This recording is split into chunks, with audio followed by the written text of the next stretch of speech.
Hi, I'm Lee. It's been a long time since I made a video. My daughter Kirsten was 29 and she overdosed on fentanyl. She did 3.5 years in prison. She was doing pretty good out here. She was getting ready to start school at Paul Mitchell, and she's working 2 jobs, about to get her first car on her own. She was doing really well, considering her backstory. And that's the reason that I'm up here. I'm not up here to slander my daughter. I'm not up here to try to justify her actions or anything that led up to her overdose. What I'm trying to do is educate other parents or people that have loved ones in addiction.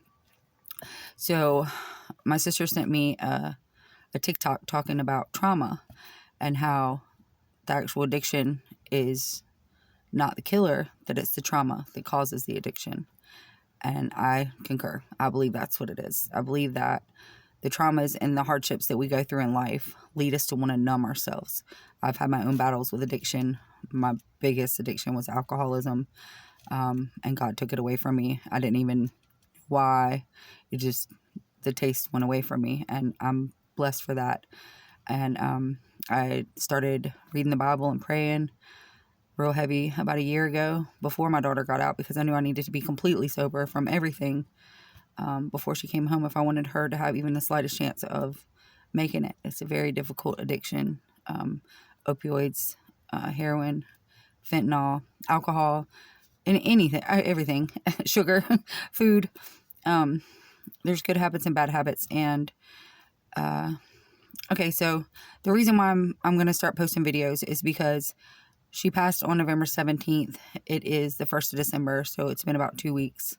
And I'm having a hard time accepting the fact she's gone, because she was 29 and she just came home and she's my baby. And I'm sure there's a lot of other people out there going through the same thing.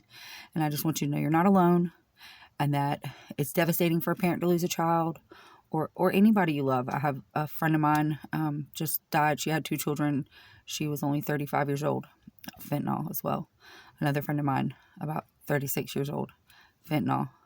This all happened within a couple months in the same little town. So it's not just here, it's everywhere. People are dying. There's even a new fentanyl now that you can't get Narcan back from. So be aware if you are out there, go get some help, go get on the clinic, go do what you got to do. But the main reason for the videos, I'm sorry, I'll get sidetracked talking about how we can help fix it, but it's a temporary fix. The trauma is what needs to be addressed, and the only one that can help that is God. And I'm not trying to be a Bible thumper, but I'm being a Bible thumper. He's the only one that can take that pain from us, and make us feel whole, because we can't go backwards and fix things that we've been through. We can't go backwards and fix things that we've done. So the main thing is to forgive yourself and forgive others and move forward. But here's the deal. So my daughter, when she was in her addiction, since about 2014. She started with pills. She went through withdrawals on those, and then she went to heroin. When they shut the pills off in this area, the doctor started getting in trouble for prescribing them. All the kids went to heroin, and then from heroin to fentanyl, and now to the fentanyl that you can't be Narcan back from. So basically, eventually, if you do fentanyl, you will die, period. And you're leaving behind a lot of loved ones. But here's the upside to it. If there's an upside, this is it. And it's a pretty good upside. I'm here and I'm sad, and my sisters are sad, and her brother is sad, and everybody that loved her, all her friends and people that cared for my daughter, Kirsten Renee Popperwill. She had a lot of people love her. She was every day battling with addiction, every day fighting the urge, even though she had did 3.5 years in prison, and she came home and she was fighting to do good, and she slipped, and then she picked herself back up, and then she slipped, and then the 3rd time she died. And here's the thing, every single day she was thinking of fentanyl or heroin or opiates of some sort, something to numb her trauma and her pain and the lifestyle that drug addiction led to. And I don't want to, like I said, I'm not here to slander my daughter, but she had been through more than anybody I've ever met in my entire life.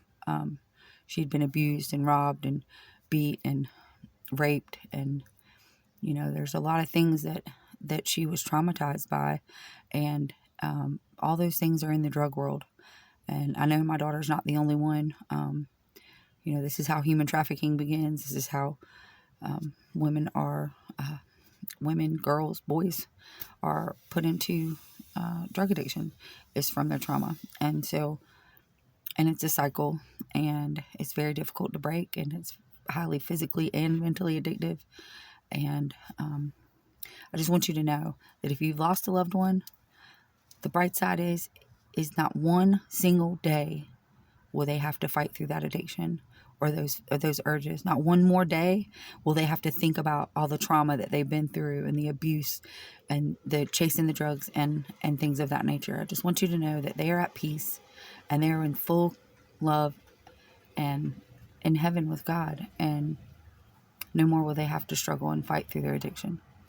So we're in pain here, but they're in heaven. So just keep that in mind, that it's them that is not suffering. And so let your love for your loved ones be the reason why you're happy for them to be where they are instead of where they were. Amen.